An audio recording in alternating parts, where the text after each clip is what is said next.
भाई स्वागत है आप सभी का क्रिकेट विद रुद्र में। और आज हम बात करेंगे इंडिया वर्सेस यूएसए वाले मैच के बारे में।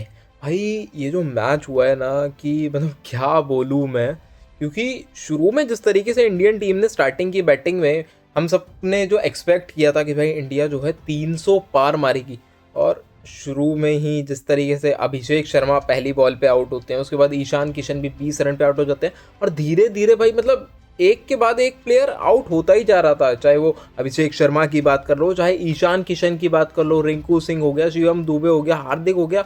मतलब भाई ऐसा था कि कोई पिच पे टिकने का नाम ही नहीं ले रहा था। समझ ही नहीं आ रहा था। एक टाइम पे तो ऐसा लग रहा था कि भाई मतलब 100 रन भी मुश्किल हो जाएंगे, क्योंकि कंडीशन ही ऐसी हो गई थी। लग ही नहीं रहा था कि इंडिया मतलब कुछ रन स्कोर भी कर पाएगी। जीतना तो बहुत दूर की बात थी, क्योंकि मैच की सिचुएशन ही वो थी, हर किसी ने उम्मीद छोड़ दी थी। लेकिन उस टाइम पे सूर्या ने बोला कि भाई रुक जाओ, मेरा ही होम ग्राउंड है और मैं ही कैप्टन हूँ, तो इतनी आसानी से तो हार नहीं मानूंगा। सूर्या आज अलग ही मूड में थे भाई। मतलब हर जो शॉट मारा है, चाहे वो पीछे की तरफ मारा हो या सामने की तरफ, वो जो लंबे लंबे सिक्सेस मारे हो, भाई मतलब समझ ही नहीं आ रहा था। अदर बैट्समैन मार रहे थे, वो सीधा जाके फील्डर के हाथ में आ रहा था, और जब सूर्य मार रहे थे वो सीधा बाउंड्री पार स्टेडियम में जा रहा था। मतलब समझ ही नहीं आ रहा था, या तो सूर्य अपने बैट में कुछ चमत्कार करवा के लाए थे, या शायद दूसरों के बैट में कुछ दिक्कतें थी आज। खैर, लेकिन सूर्या को जो इतने महीनों से जो गाली पड़ रही थी कि भाई एज अ कैप्टन आप क्या कर रहे हो, आप नहीं खेल पा रहे, उस चीज़ को आज सूर्या ने साफ साफ कर दिया है कि भाई वो क्यों इंडियन T20 टीम के कैप्टन है, उन्हें क्यों बार बार इतना प्रायोरिटाइज किया जाता है T20 में। क्योंकि भाई सूर्या वो प्लेयर है जो कि सिचुएशन के अकॉर्डिंग, वो चाहे तो 20 बॉल पे 60-70 भी मार सकता है, और सिचुएशन के अकॉर्डिंग आराम से खेल भी सकता है। और वही चीज़ आज उसने की। शुरू में उसने टाइम लिया, अपना बहुत टाइम लिया, लेकिन बाद में जब उसने शॉट मारने की बारी आई, भाई आखिरी के 5 ओवर में जो उस बंदे ने रन मारे हैं ना भाई, मतलब टोटल 84 रन मारे हैं, और वो भी लगभग 170 से 80 के स्ट्राइक रेट से। मतलब ऐसी सिचुएशन में जब 5-6 विकेट ऑलरेडी गिर चुके हो एट लोएस्ट स्कोर, उसके बाद कोई प्लेयर आता है जो कि 170-80 के स्ट्राइक रेट से 84 रन मार के चला जाता है, और टीम को एक ऐसी सिचुएशन में खड़ा कर देता है कि मतलब वहाँ से किसी भी बॉलर के पास आसान होता है कि मतलब बॉलिंग कर सकता है, एटलीस्ट एक फाइटिंग टोटल होता है। तो मतलब वो बहुत बड़ी चीज़ होती है, और वही चीज़ आज करके दिखाई सूर्या भाऊ ने। सूर्या ने कहा कि भैया रुक जाओ, मैं हूँ, इतनी टेंशन मत लो।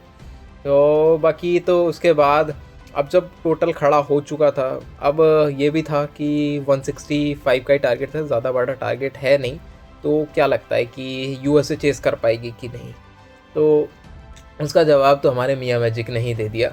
मियाँ ने कहा कि भैया रुक जाओ, यहाँ का डीएसपी मैं हूँ, मेरे होते हुए यहाँ किसी और की दादागिरी नहीं चलेगी। आपने जो बॉलिंग में किया ठीक है किया, अब मेरी बॉलिंग का बारी है। और जो बोला जा रहा था इससे पहले, लोग काफ़ी सवाल भी पूछ रहे थे कि उन्हें T20 वर्ल्ड कप में शामिल क्यों नहीं किया जा रहा था, और शायद मतलब भगवान भी चाह रहे थे कि भाई सिराज इस T20 वर्ल्ड कप में खेले। मतलब सोचो, अनएक्सपेक्टेड सा था। मतलब सिराज तो कहीं थे भी नहीं, हर्षित राणा की टीम में जगह थी, अचानक से वो चोटिल होते हैं, उनकी जगह पे सिराज को मौका मिलता है, और पहले ही मैच में भाई साहब आके विकेट पे विकेट लेते हैं, और यूएसए को ऐसी सिचुएशन में डाल देते हैं कि जहां से उनके पास कोई भी रास्ता नहीं था कि मैच में वापसी कर जाए। और धीरे धीरे करके उनकी पूरी बैटिंग लाइनअप कोलैप्स हो जाती है।